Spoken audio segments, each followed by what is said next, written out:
Srpska pravoslavna crkva i vernici danas obeležavaju prvo i drugo obretenje glave Svetog Jovana Krstitelja, Krstovdan. Prema predanju, Jovan Krstitelj bio je posečen po želji i nagovoru zlobne Irodijade, Irodove žene. Nakon toga zla Irodijada je naredila se glava Svetog Jovana ne sahranjuje zajedno sa telom, jer se plašila da strašni prorok nekako ne vaskrsne. Prvo obretenje. Stoga je uzela njegovu glavu i zakopala na nekom skrivenom i beščasnom mestu, duboko u zemlju. Njena dvorkinja Jovana, dobra i pobožna žena, nije mogla da dopusti da glava Božijeg čoveka ostane na tom mestu, pa ju je iskopala i odnela u Jerusalim. Ne znajući za to, car Irod, kada je saznao o Isusu kako čini velika čudesa, uplašio se i rekao: "To je Jovan koga sam ja posekao, on ustade iz mrtvih." Posle izvesnog vremena, neki vlastelin, verovavši u Hrista, ostavio je položaj i zamonašio se.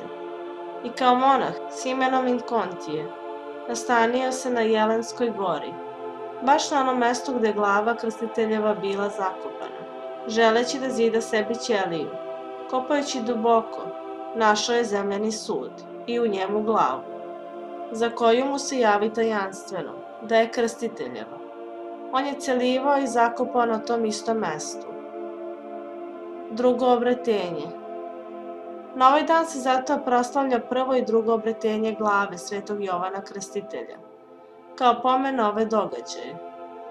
Po Božjoj zapovesti, ta čudotvorna glava kasnije je išla od ruke do ruke, ponirala je u zaborav i opet objavljivana, dok najzad nije u vreme carice Teodore i u vreme patrijarha Ignjatija preneta u Carigrad. Mnoga čudesna isceljenja dogodila su se od Krstiteljeve glave. Interesantno je da Sveti Jovan za života nije učinio ni jedno znamenje, ali je njegovim moštima data blagodetna čudotvorna moć. Na današnji dan obavezan je post.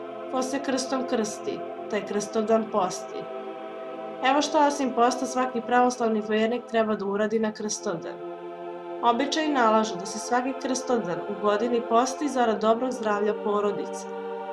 Krstovdan je dan kada se ceo svet moli i poziva na pokajanje, kako bi se očistili od grehova i bili dostojni Isusa Hrista.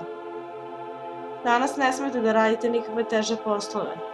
Naročito je rasprostranjeno verovanje da se na ovaj praznik ne diraju noževi niti drugi oštri predmeti.